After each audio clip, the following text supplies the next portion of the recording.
It's Chelsa Messenger with Picks and Parlays. We are talking football. Finally, NFL action to look at here. If you like our content, we'd really appreciate it if you give us a like, share our stuff, and if you want a notification every time we post a new video, hit the bell. Bengals and Browns squaring off on Thursday night football. Cleveland favored in this one -6. The total is 44. Both teams coming off week 1 losses. The Bengals losing to the Chargers 16-13 in a heartbreaker. Don't envy Bengals fans after that ending to that game. And then the Browns got thumped 38-6 by the Ravens. Scott Rickenbach, when you see this matchup, what jumps off the page? Well, a couple of interesting factors here. As you mentioned, the Browns got absolutely drilled, and then you see them open up here as a 7.5-point favorite. Now, the line did come down to 6. This is an early trading action I'm talking about because we're, of course, making this recording on Monday night. This is a Thursday night game, so we're still a few days out from the game, but you're already seeing how the markets are perceiving the week 1 action. And that's where I feel that we're getting some value here in this matchup. But I'm looking at the total for some significant value too. This total opened up at 46, came down to 43.5. Now, what everybody's seeing, of course, is that those games stayed under the total in week 1. But let's talk about that a little bit because Cleveland faced a tough Baltimore team. And they only scored 6 points, but they had 20 first downs in that game. Not bad, 20 first downs, but they had 3 turnovers. And now they go to face a Bengals defense that was one of the worst in the league last season.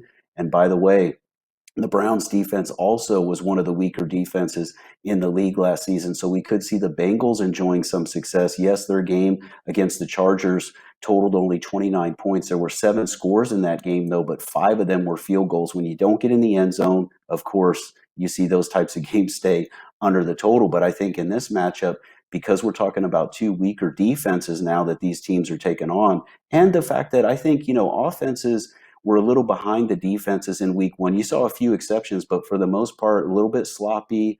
They weren't very fluid. And I think we're going to see much better, especially in the passing game this week. And what sets up a passing game? It's your running attack. If you can establish the run, then you're going to be able to throw the ball.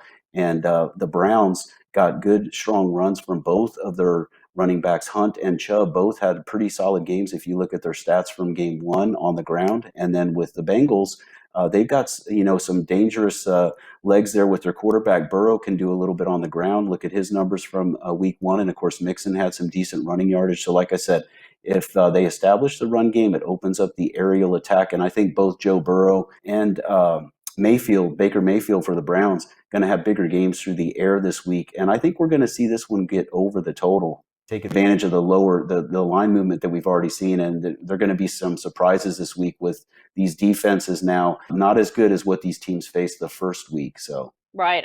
When I saw 44, obviously that's a really low number. And when they expect those totals to be low, I usually like to take underdogs, especially when the spread is 6 points or more. So I do like the Bengals getting points in this one.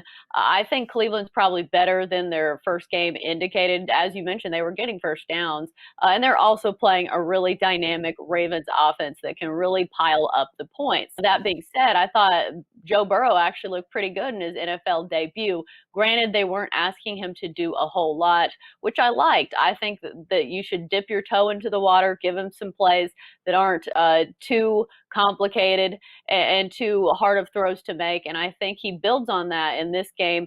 I don't know if I'd call for an upset, but I do think they keep it close enough in this one to cover that 6-point spread. And you bring up a good point too, Chelsea, as far as looking at the over in this one, is that they will open up the playbook a little bit more now in week 2. I just think the offenses will be a little bit more impressive this week. And like you said, it's hard to take a team like Cleveland and lay the points here when they're off of, getting crushed. So I really can't argue against your underdog pick for sure, because it's nice to have points in a matchup like this. So, Right. but it's going to be interesting to watch the line movement for sure leading into this game. If it goes back up to a 7, then definitely you're looking at some additional value, of course, with the Bengals. And the other thing I want to mention, last comment about the total too, is just always check the weather reports and keep that in mind, because if you're going to play an over, but you've got really windy conditions, That is something that, the long-term stats have proven that out, that wind is a big detriment to over. So just keep that in mind. It can limit a team's passing attack as well as their kicking game. So and we'd see them probably run the ball more. So, all that's right, that's right. going to do it for Bengals and Browns talk here on Picks and Parlays. Good stuff from Scott Rickenbach. Scott, thanks for joining us.